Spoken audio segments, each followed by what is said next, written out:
Día de récords en América Latina debido a la pandemia de COVID-19. Brasil reportó por primera vez más de 4.000 muertos en 24 horas. El estado de São Paulo, más de 1.300 nuevos casos fueron contabilizados. Argentina contabiliza más de 21.000 nuevos casos en la última jornada. Ante la rápida propagación del virus, Cuba también está evaluando nuevas medidas restrictivas. La Unión Europea aprobó las ayudas del gobierno francés por 4.700 millones de dólares para la aerolínea Air France. De esta forma, el Estado francés recibe el 30% del paquete accionario de la empresa seriamente afectada por la pandemia, que a cambio también entregará algunas de sus rutas y de sus derechos de operación en el aeropuerto de Orly de París. Y pese a no contar con el aval de todos los partidos políticos, el presidente de Israel, Reuven Rivlin, eligió a Benjamin Netanyahu como el candidato para formar gobierno, una difícil tarea dada la polarización y los escándalos de corrupción que pesan sobre el primer ministro. Así las cosas, Israel enfrenta nuevamente el fantasma de unas elecciones generales, las quintas en 2 años. Muy buenas noches, bienvenidos a las noticias de France 24. Soy Santiago López González, gracias por acompañarnos a esta hora. La jornada de hoy estuvo marcada en la región de América Latina con récords de muertes y de contagios por la pandemia de COVID-19. Brasil, por primera vez, superó el umbral de los 4.000 muertos solamente en un espacio de 24 horas y continúa siendo el lugar del planeta en donde más personas mueren debido al coronavirus. Entre tanto, Argentina contabilizó cerca de 21.000 nuevos casos de contagio, la cifra más alta en 24 horas desde que comenzó la emergencia sanitaria en ese país suramericano. Marina Sardiña nos cuenta más en el siguiente informe. Con los cementerios desbordados, este martes Brasil rompió el trágico récord de muertes diarias por COVID-19 con 4.195 fallecimientos, sumando cerca de 337.000 decesos y más de 13 millones de contagios. Sao Paulo, el estado más desarrollado, registró un nuevo máximo con 1.389 muertes. El epicentro de la pandemia en el mundo afronta la peor fase de la enfermedad, agravada por las laxas medidas para contener los contagios del presidente de ultraderecha Jair Bolsonaro, mientras las nuevas variantes del patógeno están abrumando los hospitales con el sistema de salud brasileño al borde del colapso y donde la campaña de vacunación de sus 212 millones de habitantes avanza a un ritmo lento. Apenas el 10% de la población ha recibido la primera dosis. Más al sur, en Argentina, las autoridades sanitarias reportaron la cifra más alta de contagios desde el inicio de la pandemia, 20.870 casos positivos en 24 horas, para un total de 2,4 millones de contagios y más de 56.600 decesos. En la última semana, el acelerado ritmo de los contagios ha puesto en alerta al país, por lo que el gobierno del presidente Alberto Fernández, enfermo de COVID-19, impuso nuevas restricciones de cara a la segunda ola del coronavirus, tras un periodo vacacional de Semana Santa en el que la actividad turística operó con aparente normalidad. La verdad estamos todos muy asustados, la gente no se cuida, no usa el barbijo, salen, los bares están abiertos hasta cualquier hora, hay boliches, así que no sé cómo está todo, está bastante mal todo, la gente tiene mucho miedo. Y en Cuba, por octavo día consecutivo, notificó más de 1.000 nuevos contagios de coronavirus, para un total acumulado de 81.640 y poco más de 400 decesos desde el inicio de la pandemia. Lo llamativo es que al 1 de enero de 2021, Cuba apenas registraba 12.000 casos y se preciaba de ser un modelo de control, pero la reapertura del aeropuerto en diciembre y la baja percepción de riesgo ha elevado exponencialmente los contagios. El gobierno de la isla impondrá drásticas medidas para frenar la propagación del virus. Haití es uno de los 4 países del mundo que no ha comenzado a vacunar contra el COVID-19 porque no ha adquirido o no ha recibido algunos lotes de vacunas. Sin embargo, el gobierno en Puerto Príncipe declinó las vacunas del laboratorio AstraZeneca que le ofreció la Organización Mundial de la Salud a través del mecanismo de solidaridad COVAX. Las autoridades haitianas han pedido a la OMS que envíe vacunas de otros laboratorios, pero el organismo internacional no ha ofrecido otra alternativa e indicó que se están agotando los plazos. Haití tiene logística para recibir vacunas de AstraZeneca y de Johnson & Johnson, pero no cuenta con sistemas de ultrarrefrigeración para recibir vacunas de la farmacéutica Pfizer. Cambiamos de tema. En Chile, el presidente Sebastián Piñera promulgó la reforma tras la aprobación del Parlamento de aplazar por 5 semanas las elecciones constituyentes, municipales y regionales previstas para este fin de semana. La razón es el rápido incremento en el número de casos de COVID-19 y también la saturación del sistema de salud a nivel nacional. El mismo gobierno de Piñera propuso que los comicios fueran el 15 y el 16 de mayo, fechas en las que 14.7 millones de chilenos están llamados a elegir a los representantes municipales, regionales y también a los 155 delegados que redactarán la nueva Constitución de Chile, una de las demandas de las protestas ciudadanas del llamado estallido social de octubre del 2019. Cambiamos de continente, nos vamos hasta Europa. Francia presentó una estrategia con la que busca impulsar su plan de vacunación masiva. Mientras avanza la medida de confinamiento nacional, los estadios de fútbol y también otras estructuras de gran tamaño pasarán a ser llamadas vacunódromos y se han convertido en lugares para hacer inmunizaciones a gran escala junto a los hospitales militares que también han sido puestos a disposición de las autoridades sanitarias. Con esta medida, el gobierno espera inocular a la mitad de los ciudadanos para mediados de este año. Inyección de esperanza en Francia en medio del tercer confinamiento en un año. El Elíseo pretende revertir la grave situación epidemiológica del país con un plan masivo de vacunación. Para ello, algunos campos de fútbol y otras infraestructuras se han convertido en vacunódromos, como el Stade de France, el estadio de la selección francesa situado en la periferia norte de París, en el departamento de Seine-Saint-Denis, una zona al borde del colapso hospitalario. Nuestro objetivo es tener aquí a 50 personas continuamente que atiendan a los habitantes de Seine-Saint-Denis que pidan cita por teléfono. La previsión es que durante al menos 6 meses en el Stade de France se inoculen 100.000 dosis de vacunas contra el COVID-19 cada semana. Vi que abrían la vacuna aquí en el Estadio de Francia y esto nos permitirá volver a tener libertad.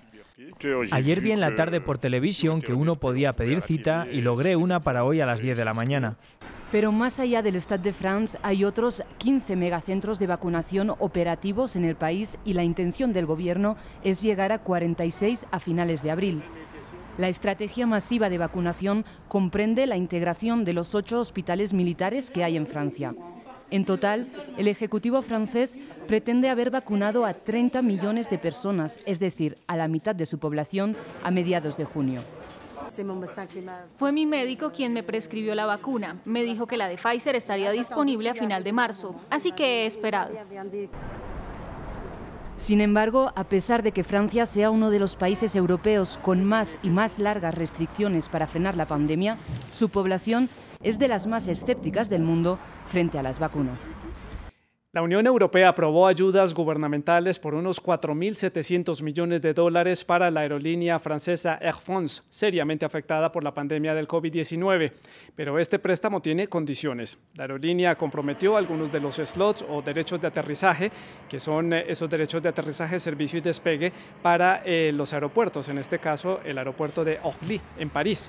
Asimismo, el Estado francés recibirá el 30% del paquete accionario del grupo Air France, que también compromete a otras aerolíneas como Hop, CityJet y las neerlandesas KLM y Transavia.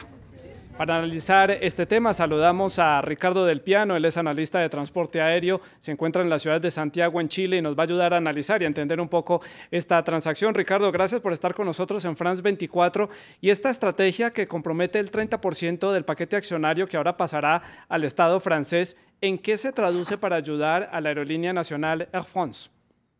Buenas tardes, Santiago. Un gusto nuevamente estar compartiendo acá. Bueno, en primer lugar, sin duda es una medida para compensar todo lo que está afectando la crisis, sobre todo en este tercer confinamiento, duro confinamiento, a la compañía del transporte aéreo y en particular a Air France. Air France hay que recordar que es la principal línea aérea de Francia y que mueve gran parte y por lo tanto es un importante actor no solo para la industria del transporte aéreo y el turismo francés, sino a nivel de la economía. Genera una serie de aportes y en ese sentido estas ayudas directamente se interpretan como una forma de compensar y ayudar al plan de sostenibilidad y transformación de la empresa y ayudar a sortear la crisis que por lo menos, al menos en el primer semestre del 2021, va a continuar, va a estar seriamente afectada. Ricardo, ¿por qué esta estrategia es diferente? Porque en el pasado vimos que, por ejemplo, la Aerolínea Nacional de Hungría, Malév, recibió préstamos por parte del Estado. La Comisión Europea luego dijo que no eran legales, que no era válido, tuvo que devolver ese dinero y declararse en bancarrota. Vemos el drama que tiene Alitalia con sus inversionistas privados y con el Estado. También en Portugal, TAP Portugal la tuvieron que vender a manos privadas. ¿Por qué en este caso la Comisión sí avala este 30% de estos 4.700 millones de dólares para Air France? Previo a una comisión hay un análisis previo. Yo creo que en ese sentido hay un reconocimiento a la labor que Air France ha hecho en forma de avanzar en sostenibilidad, no solo como compañía aérea, y en presentar un plan de un negocio sustentable. Principalmente la llegada de Benjamin Smith al gobierno de Air France apunta a generar una empresa sustentable en el tiempo, y la compañía ha hecho numerosas transformaciones que va a continuar y ha establecido una serie de compromisos en esa línea, y por lo tanto avalan todo, le dan garantías al Estado francés y a la Comisión Europea, a la Unión Europea, en entregarle ayudas, cosa que no ha ocurrido con otras líneas aéreas, como mencionas, a la Italia, que es un caso muy complicado, donde todavía que ya aparte arrastra bastante una serie de ayudas que están todavía en investigación. Hay que aclarar ese punto. Y bueno, está Portugal y el caso de Malév, que al final venían con fuertes pasivos que le terminaron cerrando. ¿Cómo recibe entonces la competencia? Porque Air France no es la única aerolínea en el mercado francés, va a recibir todos estos dineros, la ayuda del Estado. Esto cae mal, sin duda alguna, en la competencia. ¿Qué hacer entonces para igualar allí la balanza?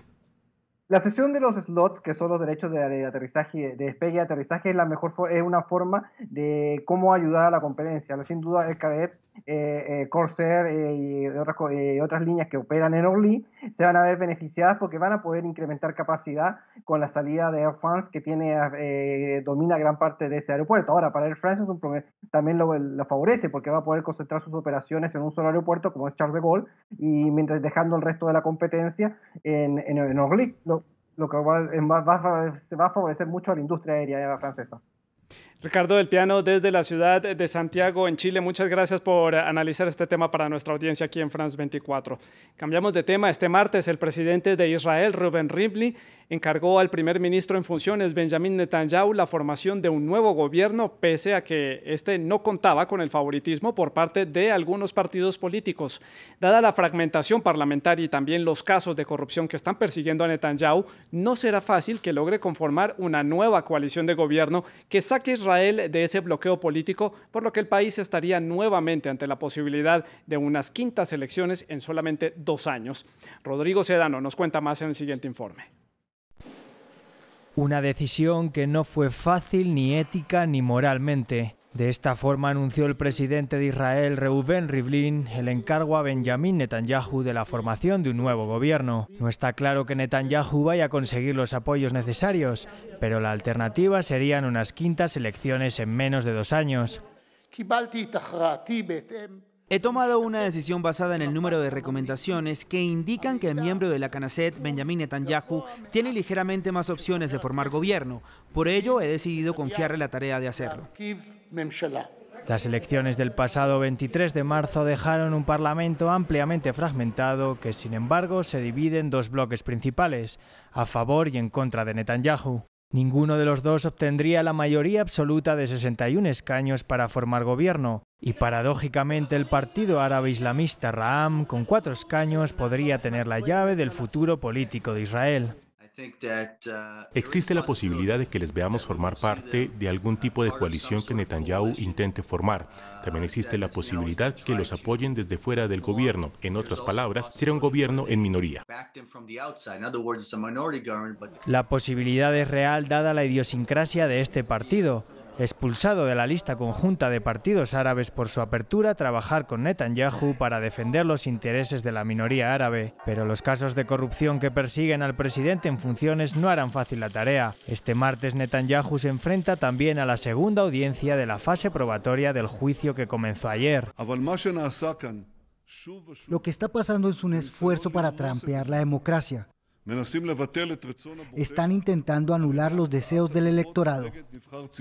Un argumento que recuerda al del expresidente estadounidense Donald Trump para no perder la presidencia. Los próximos días decidirán si Netanyahu corre la misma suerte que su exaliado en la Casa Blanca. Es todo por el momento en las noticias. En nombre del equipo de France 24, gracias por la sintonía. Más información en france24.com, en las redes sociales y en la app. Buenas noches.